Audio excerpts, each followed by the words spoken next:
ஓலல் வரைக்கும் நான் டியூஷன் கிளாஸுகளுக்கு ப்ரைவேட்டாக அப்படி போனதில்லை.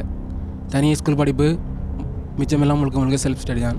இந்த நிகழ்ச்சி என்பது குறிப்பாக வன்னி பெருநிலப்பரப்பில் ஒரு காலத்திலே எவ்வளவு தூரம் இந்த கல்வி புலமை இருந்திருக்கிறது, இப்போது அதனுடைய அடைமட்டம் எப்படி இருக்கிறது, அங்கே இருந்து வெளிவரக்கூடிய பெறுபவர்கள் என்பது அந்த மாணவர்கள் இந்த துறைகள் மீது இந்த கற்றல் மீது எவ்வளவு அபரிவிதமான நம்பிக்கையோடு பயணிக்கிறார்கள் என்பதற்கு மிகச்சிறந்த உதாரணமாக இருக்கு. சுமுக்குமார்னா சூமுக்கு என்ன பிரச்சனைனா சூமுக்கு இப்போ கவரேஜ் எங்களோட ஏரியாவில் பிரச்சனை இருந்தாலும் காசு பிரச்சனையோட பிடிக்கும் சூம் பிரச்சனை ஓகேன்னுட்டு வட்டிக்கு கூட பணம் எடுத்து படிக்கக்கூடிய அளவுக்கு அந்த நம்பிக்கை இருந்துன்னு சொல்லி எப்பயாவது நீங்கள் இன்னென்ன விஷயங்களுக்கு பணம் தேவை என்கிற போது இடர்பாடுகளை வீட்டில் எதிர்கொண்ட சந்தர்ப்பம் இருக்குதா?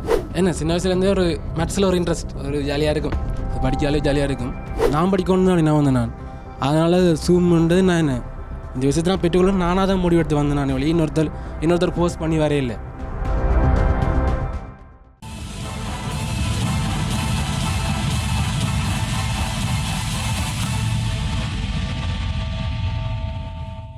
இளைய தலைமுறையினுடைய ஆற்றலாளர்களை அடையாளப்படுத்துகிற சொல்லாயுதம் இந்த வாரமும் பயணிக்கிறது. பல்வேறுபட்ட தளம் சார்ந்திருக்கக்கூடிய நிலைமைகளை நிகழ்ச்சி பேசிக் கொண்டிருக்கிறது. நான் நிகழ்ச்சியிலே ஆரம்பத்திலே குறிப்பிடக்கூடிய விடயம்தான் ஒவ்வொரு வார நிகழ்ச்சிகளிலும் இது தனியே இந்த மாணவர்களுக்கானது, இந்த துறை சார்ந்தவர்கள், இந்த மாவட்டம் சார்ந்தவர்கள் சொல்லி யாரையுமே எல்லைப்படுத்துவது கிடையாது. மாவட்டங்களை கடந்து நாங்கள் பயணிக்கிறோம். ஒரு மாணவனுடைய அடைவு மட்டத்துக்கு ஆசிரியர்கள் எந்தளவு தூரம் பங்காற்றுகிறார்களோ அந்த அடைவு மட்டம் அடைந்ததற்கு பிறகும் ஆசிரியர்கள் எவ்வளவு உண்மையாக நேர்மையாக அல்லது அந்த வெளிப்பாடுகளை கொண்டு வருவதற்காக அயராது உழைக்கிறார்கள் என்பதற்கு இன்றைய நிகழ்ச்சி மிகச்சிறந்த சான்று. கற்பித்தரக்கூடிய ஆசிரியர்கள் அவர்கள் எங்களை தொடர்பு கொண்டதன் மூலமாக இந்த மாணவர்கள் இந்த நிகழ்ச்சியிலே அடையாளப்படுத்தப்படுகிறார்கள். திரையில் தெரியக்கூடிய தொலைபேசி இலக்கம் மூலமாக நீங்களும் இதே போன்ற கதைக்களங்கள் உள்ளவர்கள் மிகச்சிறந்த பெறுபர்களை பெற்றக்கூடியவர்களை இந்த களத்துக்கு அழைத்து வருவதற்கு உங்களுடைய பங்களிப்புகளையும் செலுத்த முடியும் என்பதையும் நிகழ்ச்சியினுடைய ஆரம்பத்திலே குறிப்பிட்டு வைக்கிறேன். குறிப்பாக இந்த தாயகத்தை பொறுத்தவரையிலும் அல்லது இந்த மக்கள் வாழக்கூடிய இந்த பிரதேசங்களிலே வெவ்வேறுபட்ட தலைநிலைமைகள் இருந்தாலும் அதையெல்லாம் சாதகமாக பயன்படுத்தி இருக்கக்கூடிய வாய்ப்புகளை வைத்து மேலேறி வந்திருக்கக்கூடியவருடைய கதைகளை நாங்கள் பேச ஆரம்பிக்கலாம். இந்த நிகழ்ச்சி என்பது குறிப்பாக வன்னி பெருநிலப்பரப்பில் ஒரு காலத்திலே எவ்வளவு தூரம் இந்த கல்வி புலமை இருந்திருக்கிறது, இப்போது அதனுடைய அடைமட்டம் எப்படி இருக்கிறது, அங்கே இருந்து வெளிவரக்கூடிய பெறுபவர்கள் என்பது அந்த மாணவர்கள் இந்த துறைகள் மீது இந்த கற்றல் மீது எவ்வளவு அபரிவிதமான நம்பிக்கையோடு பயணிக்கிறார்கள் என்பதற்கு மிகச்சிறந்த உதாரணமாக இருக்கலாம். அவர்களிடமிருந்து பேசுகிற போது இந்த விஷயம் உங்களுக்கு வெளிப்படுத்தக்கூடியதாக இருக்கும். இந்த முறை வெளிப்படக்கூடிய அந்த பெறுபவர்களுடைய அடிப்படையிலே கணித பிரிவிலே 3A பெறுபவர்கள் மல்லாவி மத்திய கல்லூரி, அது தேசிய பாடசாலை, அந்த பாடசாலையை சேர்ந்திருக்கக்கூடிய யதுஷன் மூலமாக அந்த பெருமை பெற்றிருக்கக்கூடிய ஒரு நிலைமை ஏற்பட்டிருக்கிறது. மாவட்ட நிலை 1, அதே போல நாடளாவிய ரீதியிலே 63வது நிலைமை என்பது 63வது இடத்தை அவர் பெற்று அந்த பாடசாலைக்கும் சமூகத்துக்கும் பெருமை சேர்த்திருக்கிறார். ஜோஷன், நீங்க ஆரம்பிக்கலாம். இந்த பெறுபவர்களின் பின்னான மனநிலை, இதுக்கு பின்னாக எவ்வளவு உழைப்பை நீங்கள் செலுத்த வேண்டியிருந்தது? முதல்ல இங்கே ஆரம்பிக்குதுன்னா 1ஆம் ஆண்டு அங்கேருந்தே ஆரம்பிக்குது.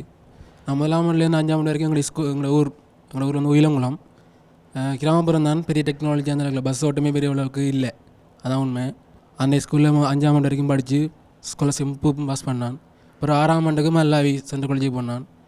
அது எங்களோட வீட்டில் இருந்து மல்லா சென்ட்ரல் காலேஜ் வந்து ஒரு 10-12 கிலோமீட்டர் வரும். அது அவ்வளோ தூரம் நான் சைக்கிள்லாம் போய் வரனான். ஓலெவல் ரிசல்ட் வந்து 9 வந்தது. அப்புறம் A லெவலுக்கு மேத்ஸ் ஸ்ட்ரீம் எடுத்தினான். ஓலெவல் வரைக்கும் நான் டியூஷன் கிளாஸுகளுக்கு ப்ரைவேட்டாக அப்படி போனதில்லை. தனியாக ஸ்கூல் படிப்பு மிச்சமெல்லாம் முழுக்க செல்ஃப் ஸ்டடி தான். வெளியிடங்கள் அந்த மாதிரி போகிறதெல்லாம் சரி வராது. எங்கள் ஊர்லேயும் டியூஷன் வசதிகளும் இல்லை தானே. A லெவலுக்கும் அங்கே டியூஷன் வசதி இல்லை.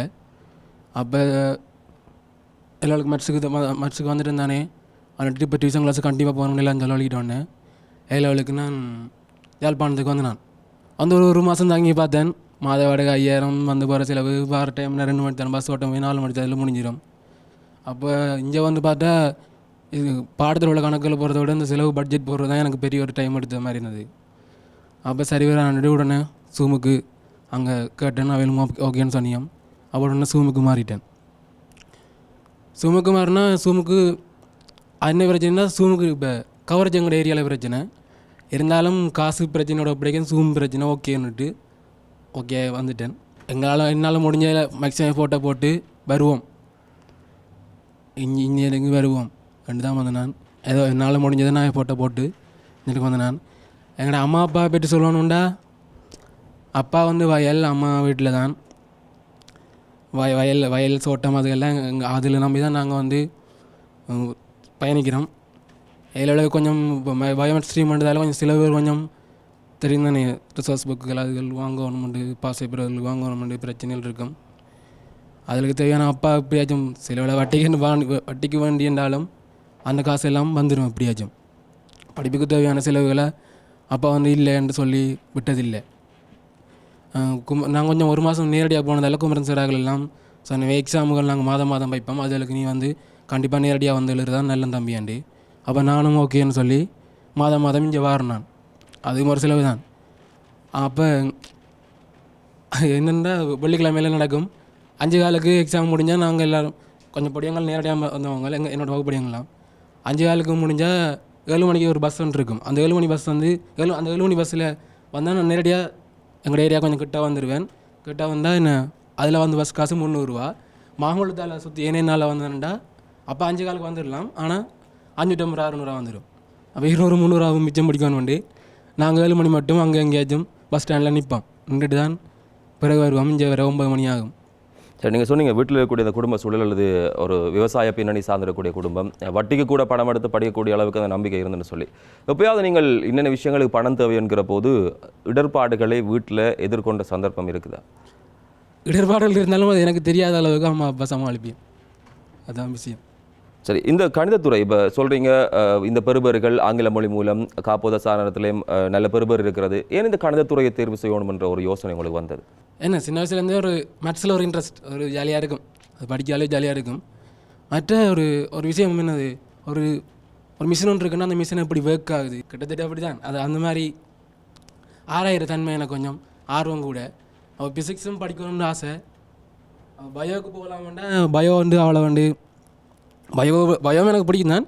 பயோவோட மேத்ஸ் நல்லா பிடிக்கும். மற்ற மேத்ஸும் ஃபிசிக்ஸும் கிட்டத்தட்ட ஒன்று தானே. அவள் ஃபிசிக்ஸ் படிக்கணும்டா, ஃபிசிக்ஸை முழுசாக படிக்கணும்னு ஆசைப்பட்டதால் மேத்ஸுக்கே வந்துட்டேன். சரி, நீங்கள் சொன்னீங்க அந்த தொலைபேசி கூட சரியான முறையில் அழைப்புகள், சாதாரண அழைப்பு கூட பேச முடியாத அளவுக்கு நிலைமை இருக்குது, தொடர்பாடல் இருக்கக்கூடிய அந்த தடங்கள் எல்லாமே.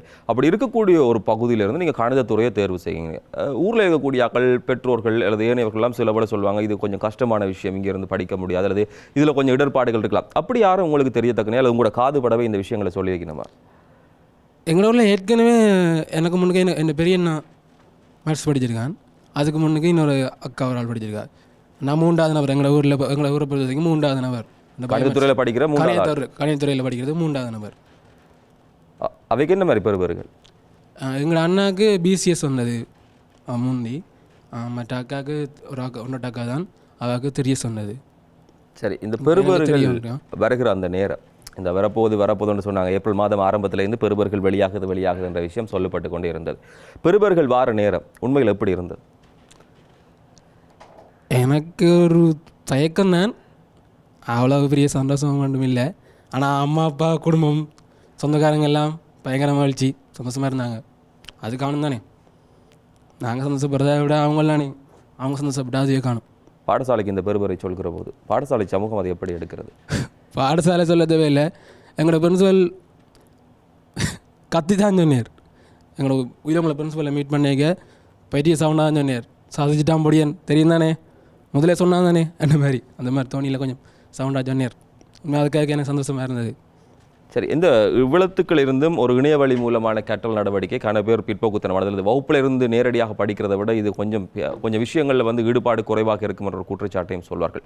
இந்த கற்றல் சூழல் அல்லது எப்படி படித்தீங்க, இவ்வாறான வழிகளில் கற்கிற அந்த வழி என்பது சாத்தியமாக கூட்டியதாக இருக்கிறத நல்ல பெறுபர்களுக்கு? சூம் நேரடி என்ன ஆக்களை பொறுத்தது ஆர்வம் இருக்கிறது தப்பி பிழைக்கும், தகுதி உள்ளது தப்பி பிழைக்கும். சூம் என்ன நேரடியாக வந்தால் சில ஆக்களும் கவனிப்போம், நேரடியாக கவனிப்போம். அப்போ நாங்கள் கவனம் இல்லாமல் இருந்தாலும் அவையில் தட்டி கொடுப்போம்ன்றது தானே. நான் படிக்கணும்னு தானே நான் வந்தேன். அதனால் சூம்ன்றது நான் என்ன இந்த விஷயத்தை நான் பெற்றுக்கொள்ள நானாக தான் முடிவெடுத்து வந்தேன். நான் வழி இன்னொருத்தர் போஸ்ட் பண்ணி வரையில்லை, நீ இதை படித்தாகணும் அப்படி இப்படி சொல்லி வரையில்லை, நானாக தானே வந்தேன். அப்போ நான் செய்வேன். சரி, ஒவ்வொருத்தருக்கும் ஒரு இலக்கு இருக்கும். இந்த துறைக்குள்ளே வந்து பெறுபர்கள் மாவட்ட நிலை 1 உங்களை நீங்கள் நிறுவியிருக்கிறீர்கள். பாடசாலைக்கு பெற்றோர்களுக்கு எவ்வளோ கஷ்டப்பட்டு ஒவ்வொருத்தர் வளர்ப்பார்கள், அப்படி இருக்கக்கூடியவர்களுக்கு நிறுவியிருக்கிறீர்கள். அடுத்த கட்ட பயணம் எப்படி இருக்க போகுது? அடுத்த கட்டம் ஈவெண்ட்டுக்கு போக போகிறேன், மருத்துவ இன்ஜினியரிங்கு போக போகிறேன். தொடரும். இதென்ன ஒரு சின்ன ஒரு கேட்டு திறந்து விட்டுருக்காங்க.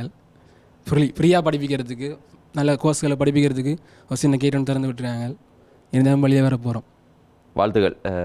ஒவ்வொரு பெறுபர்கள் ஒவ்வொரு அடைவு மட்டம் என்பது சாதாரணமாக வெளியில் பேசுகிற போது அதனுடைய வழிகள் இருந்தாலும் கூட அது அடையப்படுவதற்கான அந்த முயற்சிகளுக்கு பின்னாக இருக்கக்கூடிய கதைகள் என்பது ரொம்ப வித்தியாசமாக இருக்கும். ஒரு தொடர்பாடல் வலையமைப்பே மிக சிக்கலான பகுதியிலிருந்து ஒருவன் தன்னை மாவட்டத்தினுடைய முதல் மாணவனாக, அதிலும் இந்த கணித துறையிலே தன்னை நிறுவியிருக்கிறார் என்றால் சாதாரணமாக கடந்து போகக்கூடிய ஒரு விடயம் கிடையாது. ஒவ்வொரு விதமாக நாங்கள் எடுக்கக்கூடிய முயற்சிகள், வாய்ப்பில்லை, எங்களுக்கு சந்தர்ப்பம் இல்லை, அல்லது இதிலே குறைபாடு இருக்கிறது என்று சொல்லி நாங்கள் ஒவ்வொரு விடயங்களிலும் ஒதுங்கி இருப்பதை விட கிடைக்கிற வாய்ப்புகளை பயன்படுத்தி மேலேற வேண்டும் என்பதற்கு யதுஷன் மிகச்சிறந்த உதாரணம். பாடசாலைக்கு மட்டுமல்ல, பெற்றோர்களுக்கு மாத்திரமல்ல, அந்த மாவட்டம் மீள ஒரு முறை தன்னை நிலைநிறுத்தி இருக்கிறது.